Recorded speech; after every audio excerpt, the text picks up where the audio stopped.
Hindu male succession అంటే ఏంటిదో చూద్దాం. ఇంటెస్టేట్ సక్సెషన్ వీలునామా లేని వారసత్వం అంటే విల్ రాయకుండా చనిపోతారు కదా, అయితే ఏం చేయాలో సెక్షన్ 8 టు సెక్షన్ 13 చెప్తుంది మనకి. సో ఫస్ట్ సెక్షన్ 8 ఏం చెప్తుందంటే general rules for males, death of male Hindu, property goes to class 1 heirs, class 2 heirs, agnate, cognate. అంటే క్లాస్ 1లో ఎవరు వస్తారో చూద్దాం, క్లాస్ 2లో ఎవరు వస్తారో చూద్దాం. మనం యాగ్నెంట్ ఏంటిదో చదివినాం, కాగ్నెంట్స్ అంటే ఏంటిదో చదివినాం. సో మనం దీన్ని డెప్త్లో చూద్దాము, ఎవరెవరు వీళ్ళు అనేసి. సెక్షన్ 9 ఏం చెప్తుందంటే క్లాస్ 1 హైయర్స్ గురించి చెప్తుంది. All get rights over property at same time. అంటే క్లాస్ 1 వారసులు అందరికీ ఆస్తిపై ఒకే సమయంలో హక్కు లభిస్తుంది. అంటే class 2 heirs stair case model. అంటే క్లాస్ 2 వారసులకు మెట్లు మాదిరిగా మోడల్గా లభిస్తుంది. ఎలానో చూద్దాం మనం. ఫస్ట్ ఎంట్రీలో ఎవరెవరు ఉంటారు. ఫస్ట్ ఎంట్రీ అంటే ఫస్ట్ మెట్టు, ఆ మెట్లలో ఎవరెవరు వస్తారు. సెకండ్ ఏంటిదంటే if no one is available from first entry then secondary entry. అంటే ఒక్క మెట్టు మీద లేని వాళ్ళు రెండో మెట్టు మీద ఉన్న వాళ్ళకి ఆ ప్రాపర్టీ చెందుతుంది అనేసి. ఒకవేళ సెకండ్ దాంట్లో కూడా లేకపోతే థర్డ్ దాంట్లో, if no one is available from second entry then third entry అనేసి class 2 heirs staircases model అని చెప్తున్నారు కదా. ఫస్ట్ వన్ వచ్చేసి class all get rights over property at same time, ఒకటేసారి అందరికీ వర్తించు. ఇంకోటి second time step by step అనేసి.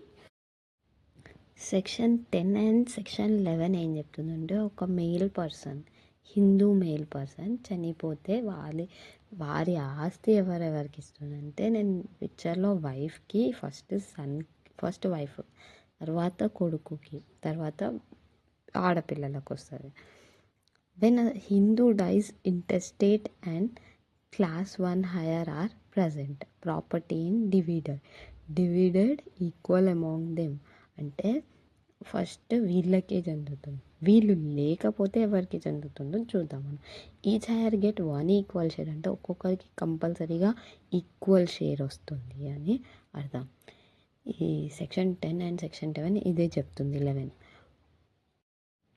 సెక్షన్ 12 ఏం చెప్తుందంటే degrees of relationship of agnate and cognate, Hindu male succession, intestate succession గురించి చెప్తుంది.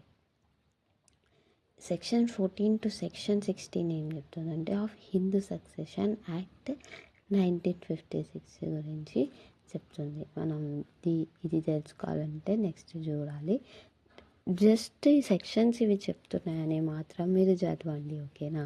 డిగ్రీస్ ఆఫ్ రిలేషన్షిప్ ఆఫ్ ఏం చెప్తుందంటే యాగ్నెంట్స్ అండ్ కాగ్నెంట్స్ రిలేషన్షిప్ ఏంటిదో చెప్తుంది. హిందూ ఫీమేల్ సక్సెషన్ గురించి చెప్తుంది. ఇంటెస్టేట్ అంటే విల్ రాయని వాళ్ళైతే వాళ్ళు ఇలా పొందవచ్చు ప్రాపర్టీని అని చెప్తుంది. సెక్షన్ 14 ఏం చెప్తుందంటే women has full ownership of her property. అంటే ఒక స్త్రీకి ఆమె ఆస్తిపై పూర్తి యజమానత్వం ఉంటుంది. Property may be movable property or immovable property. ఆస్తికి కదిలే ఆస్తి లేదా స్థిరమైన ఆస్తి కావచ్చు. అంటే హౌస్ అయినా లేకపోతే కార్లు, అవన్నా, బంగారం అయినా.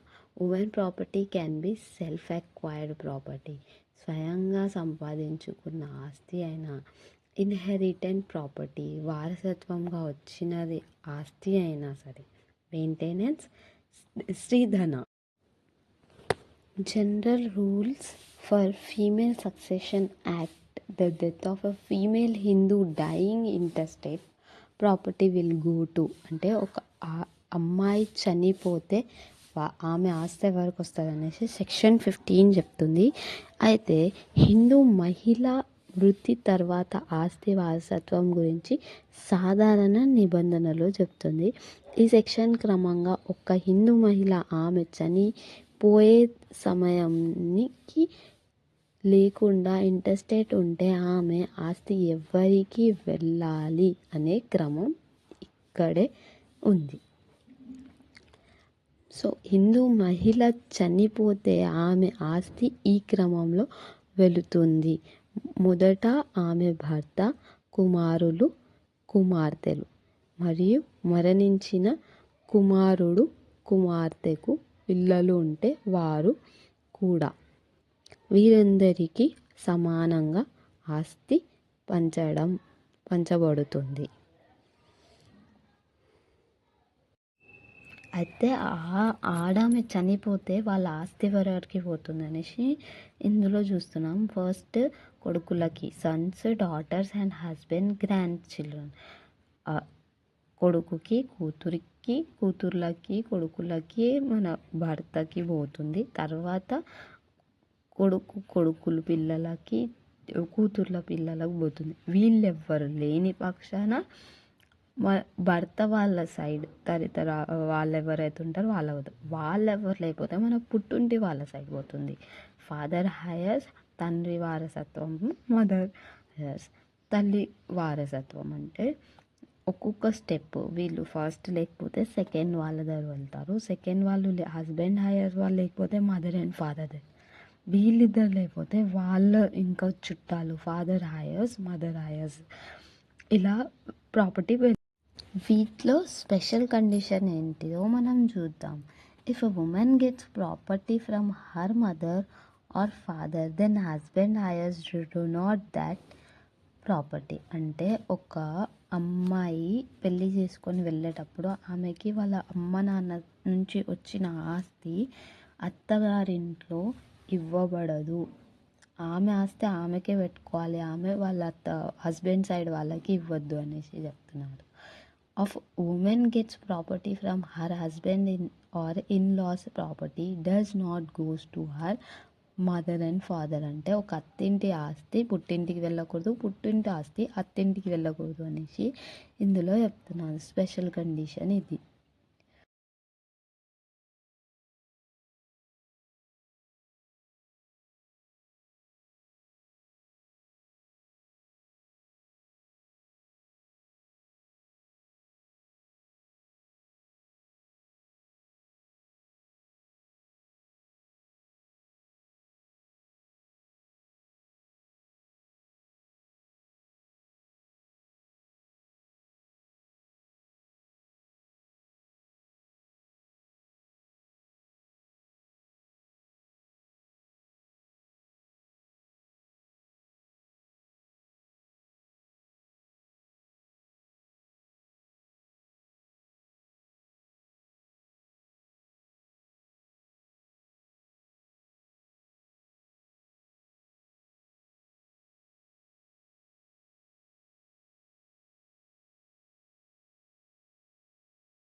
హిందూ సక్సెషన్ యాక్ట్లో సెక్షన్ 18 టు సెక్షన్ 22 ఏం చెప్తున్నాయో ఆ సెక్షన్స్ మనం చూద్దాం.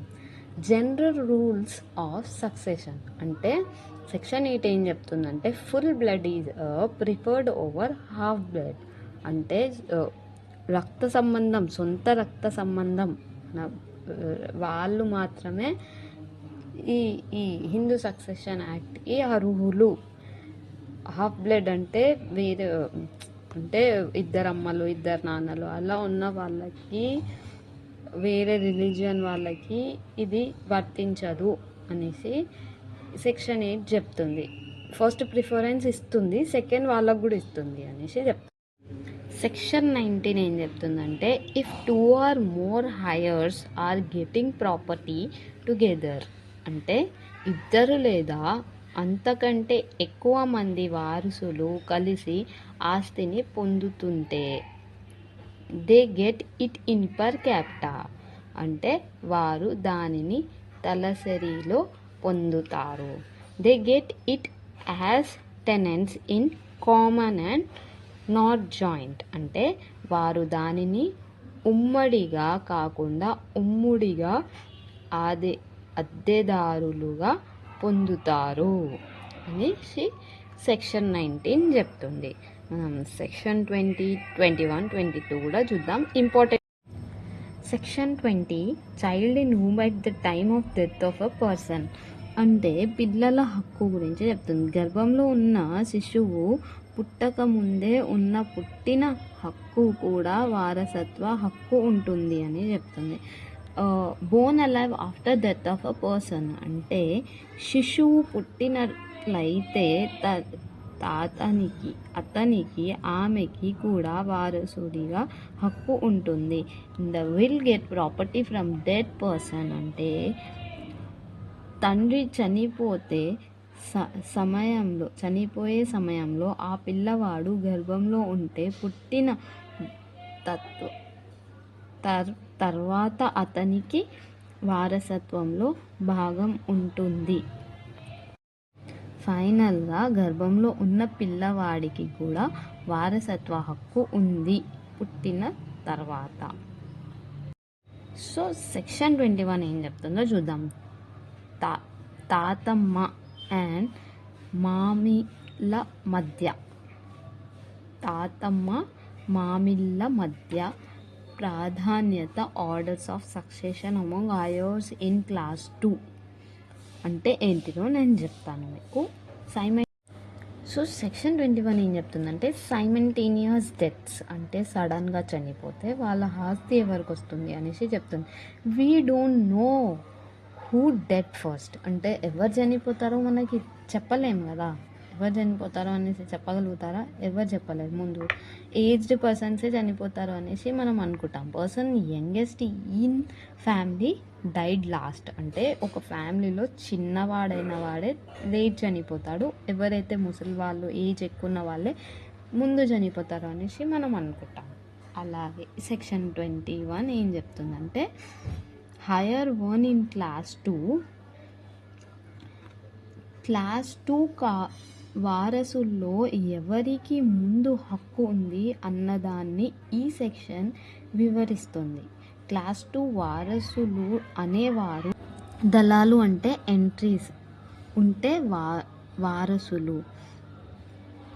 ముందుగా ఉన్న ఎంట్రీలో ఎవరైనా జీవించి ఉన్నారు అంటే తరువాత ఉన్న ఎంట్రీ వారికి హక్కు ఉండదు అని చెప్తాను. అంటే ఎవరికైతే ఫస్ట్ మనం ప్రాధాన్యత ఇస్తాం కదా, వాళ్ళు ఉంటే బతికి ఉంటే వాళ్ళ తర్వాత వాళ్ళకి ఆస్తి చెందదు, ముందు వీళ్ళకి. ఒకవేళ వీళ్ళు లేకపోతేనే వాళ్ళకి వస్తుందని.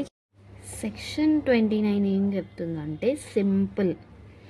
ఏం చెప్తుందంటే ఒక మనిషికి చాలా ఆస్తి ఉంది కానీ దాన్ని పంచే వాళ్ళు ఎవరు లేరు, అంటే వారసులు ఎవరు లేరు. అయితే ఆస్తిని ఏం చేస్తారు? ఆస్తిని గవర్నమెంట్కి ఇస్తారు. సెక్షన్ 29 అదే చెప్తుంది. అయితే ESCHEAT, నేను స్పెల్లింగ్ మిస్టేక్ రాశాను, ఓకేనా? ESCHEAT ఎస్టేట్ డాక్ట్రైన్ ఏంటిదో చూద్దాం. If no heirs are present or qualified, అంటే ఎవ్వరూ లేరు, then government will take the property, గవర్నమెంటే ప్రాపర్టీని తీసుకుంటుంది. Right and liabilities will go to properties అని చెప్తుంది. సెక్షన్ 29 ఏం చెప్తుందంటే సింపుల్.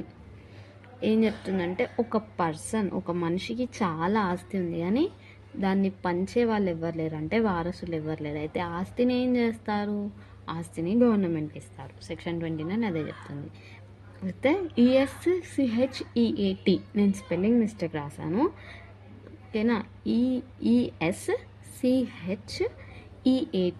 ఎస్టేట్ డాక్ట్రైన్ ఏంటిదో చూద్దాం. If no heirs are present or qualified, అంటే ఎవ్వరూ లేరు, then government will take the property, గవర్నమెంటే ప్రాపర్టీని తీసుకుంటుంది. Right and liabilities will go to properties అని చెప్తుంది. సెక్షన్ 29 ఇస్చీట్ డాక్ట్రైన్ గురించి చెప్తుంది. ఇస్చీట్ స్పెల్లింగ్ తప్పు, ESCHEAT. So if no heirs are present or qualified, then government will take the property. Rights and liability will go to property. అంటే ఒకవేళ వారసులు లేకపోతే చనిపోయిన అతనికి ఆ ప్రాపర్టీ ఎవరికి పోతుంది, ఆ ఆస్తి గవర్నమెంట్కి పోతుంది అనేసి సెక్షన్ 29 చెప్తుంది. సో HSAలో కొన్ని డిస్క్వాలిఫికేషన్స్ ఉన్నాయి. అంటే అనర్హత, just because you are related to will not get property అనే దాని గురించి నెక్స్ట్ చూద్దాం. నెక్స్ట్ సెక్షన్ 25 టు సెక్షన్ 28 ఏం చెప్తుంది చూద్దాం. Section 25 murdered disqualification. Person who commits a murder or abet the murder, disqualification from inheriting property of the murderer person. అంటే ఇప్పుడు నాకు అతని ఆస్తి వస్తుంది అని నాకు తెలిసి నేను అతన్ని కావాలని చంపితే ఆ ఆస్తిలో నుంచి మీకు చిల్లిగవ్వ కూడా రాదు అనేసి సెక్షన్ 25 చెప్తుంది. సెక్షన్ 26 ఏం చెప్తుందో చూద్దాం. Disqualification or religion conversion. అంటే 3 people in a family, intestate, Hindu only, intestate, son, daughter, grandson, child.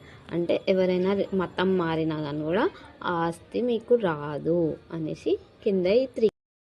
Section 27 effect of disqualification. ఏమేమి ఎఫెక్ట్ అవుతుందో చెప్తారు. The disqualification person before intestate, exemption in the case of murder. అంటే చెప్పింది same, ఒకవేళ will రాయకుండా అతన్ని చంపేస్తే అతను ఎగ్జామ్ట్ అవుతాడు అనేసి చెప్తుంది. హత్య కేసులో మినహాయింపు ఉంటుంది. No disqualification. సెక్షన్ 28లో ఏం చెప్తుందంటే నో డిస్క్వాలిఫికేషన్. డిజీజెస్ ఏమైనా curable, non curable, insanity, physical disability, అంటే ఏమైనా రోగాలు ఉన్నా కానీ కూడా ఆస్తి వాళ్ళకి చెందుతుంది అనేసి చెప్తుంది. సో వీడియో ఇంతటికి అండ్ నెక్స్ట్ టాపిక్తో నెక్స్ట్ వీడియోలో ఉంటాను. Thank you for watching.